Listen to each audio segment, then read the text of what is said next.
જય માતાજી બધાને, જય ખોડિયાર। આજે મારો કાનો એટલે કે મારો છોકરો મંથન અને અમારા માતાજી માટે સરસ ફૂલો સજાવ્યા છે અમારા મંદિરમાં। જો ઓમ બનાવ્યો છે, પછી સ્વસ્તિક દોર્યા છે, અહીંયા માં લખ્યું છે। તો એક મિનિટ, હા સોરી, કેવું સજાવ્યું છે મારા કાનાએ ચોક્કસ કહેજો।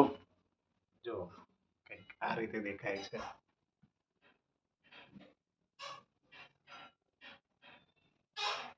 અહીંયા તો બેટા, આ મારા કાનો છે। હાય, જય માતાજી બોલો બધા। જય માતાજી।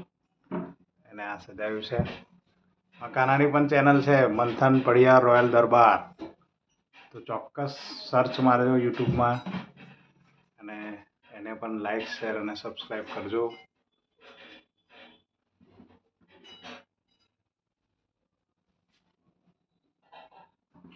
આ લઈ લેજો બેટો, આ ખુરશી લઈ,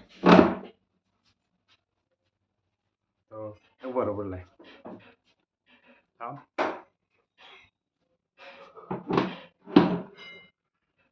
કેવો પ્રયાસ કર્યો છે કહેજો કાનાએ।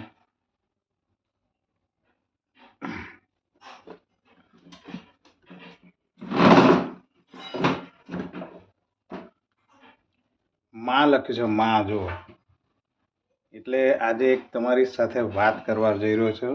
માની વ્યથા, સુંદર વાર્તા છે, સમજવા લાયક, આપણને બહુ જ આપણું શું કહે છે વિચાર બદલાઈ જાય એવું વાર્તા છે।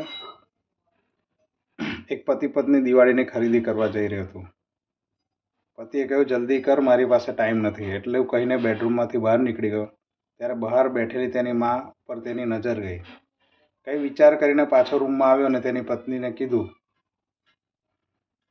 સાલું તું મને પાછું પૂછ્યું તમને કઈ દિવાળી ઉપર લેવું હોય તો? એટલે એની પત્નીને પૂછ્યું, એનું નામ સાલું હતું।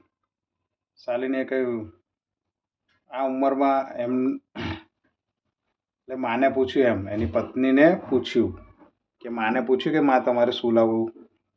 તો છોકરાની પત્ની જવાબ આલે, આ ઉંમરમાં એમને લેવાનું પણ શું હોય, 2 ટાઈમ ખાવાનું ને 2 જોડી કપડાં મળે એટલે બહુ બહુ થઈ ગયું। એ વાત નથી સાલું, માં પહેલી વાર દિવાળી ઉપર આપણા ઘરે આવી છે, નહીં તો દરેક વખતે ગામમાં જ નાના ભાઈ પાસે હોય છે। અરે આટલો બધો પ્રેમ માં ઉપર ઉભરાય છે તો ખુદ જઈને પૂછી લો ને। આટલું કહીને શાલિની ખભે બેગ લગાવીને બહાર નીકળી ગઈ। સૂરજ માની પાસે જઈને કહ્યું કે માં, અમે દિવાળીની ખરીદી કરવા જઈએ છીએ, તારે કંઈ મંગાવવું છે? માં કહે છે, મારે કંઈ નથી જોઈતું બેટા, વિચારી લો માં, અગર કંઈ લેવું હોય તો કહી દેજો। છોકરો એની માને પૂછે છે।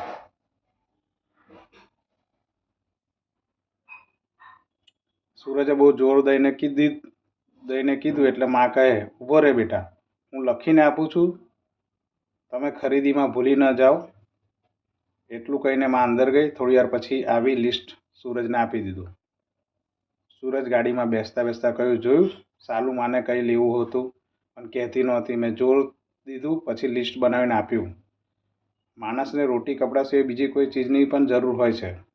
ઠીક છે, શાલિની કહે, પહેલાં હું મારી દરેક વસ્તુ ખરીદી લઉં, પછી તમારી માનું લિસ્ટ જોઈ રાખજો।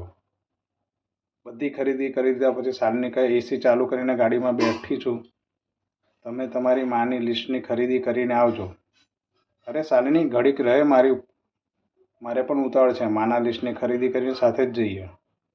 સૂરજે ખીચામાંથી ચિઠ્ઠી કાઢી જોઈને શાલિની કહે, બાપ રે, આટલું લાંબુ લિસ્ટ? એની પત્ની શાલિની કહે, ખબર નહીં શું મંગાવ્યું છે, જરૂર એમના ગામમાં રહે તે નાના દીકરાના પરિવાર માટે ઘણો બધો સામાન મંગાવ્યો છે। શાલિની ગુસ્સામાં સૂરજની સામે જોયું, પણ આ શું? સૂરજની આંખમાં આંસુ હતા અને આખું શરીર ધ્રુજી રહ્યું હતું। લિસ્ટની ચિઠ્ઠી વાળો હાથ પણ ધ્રુજી રહ્યો હતો। શાલિની બહુ જ ગભરાઈ ગઈ। શું મંગાવ્યું છે તમારી માએ? કહીને ચિઠ્ઠી હાથમાંથી ઝૂંટવી લીધી। હેરાન હતી શાલિની કે આટલી મોટી ચિઠ્ઠીમાં થોડા જ શબ્દો લખ્યા હતા। ચિઠ્ઠીમાં લખ્યું હતું, બેટા, મને દિવાળી પર તો શું પણ કોઈ પણ અવસર પર કંઈ નથી જોઈતું, પરંતુ તું જીદ કરે છે એટલે તારા શહેરની કોઈ દુકાનેથી અગર થોડો ટાઈમ મારા માટે મળતો હોય તો લેતો આવજે. હું તો હવે એક આથમથી સાંજ છું બેટા. ક્યારેક મને એકલામાં અંધકારમય જીવનથી ડર લાગે છે.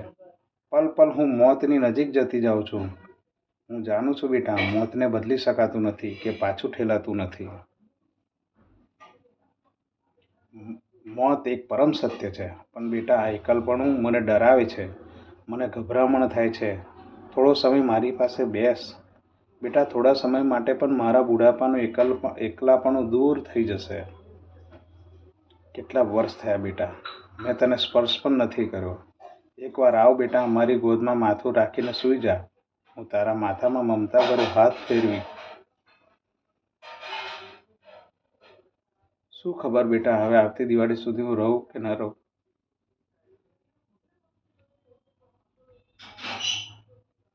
ચિઠ્ઠીની છેલ્લી લીટી વાંચતા વાંચતા સારીને પણ રડવા લાગી. માં આવી હોય છે.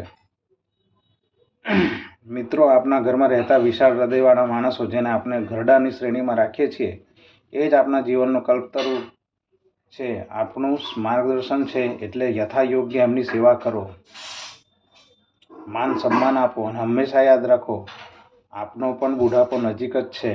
અને તૈયારી આજથી જ કરી દો. આપને કરેલા સારા ખરાબ કામ ગમે ત્યારે આપણી પાસે જ પાછા આવે છે. બહુ સરસ અને કરુણ વાત હતી જે મેં તમારી આગળ રજૂ કરી.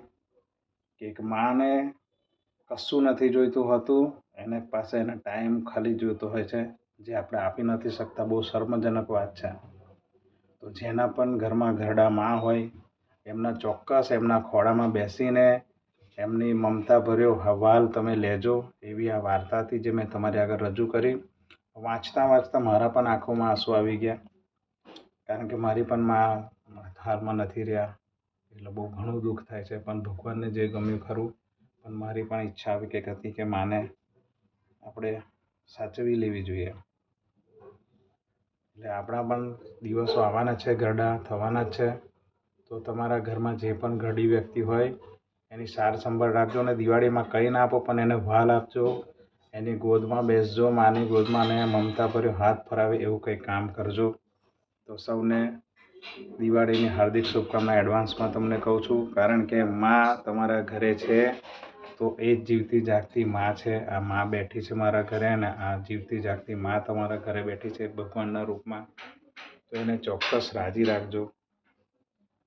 બસ આ જ પ્રાર્થના બધાને. તો ચાલો, જય માતાજી. માં બધાને સુખ શાંતિ આપે, સદબુદ્ધિ આપે, એ માં સાથે પ્રાર્થના. કોમેન્ટ કરજો આ વાર્તા કેવી લાગે તમને.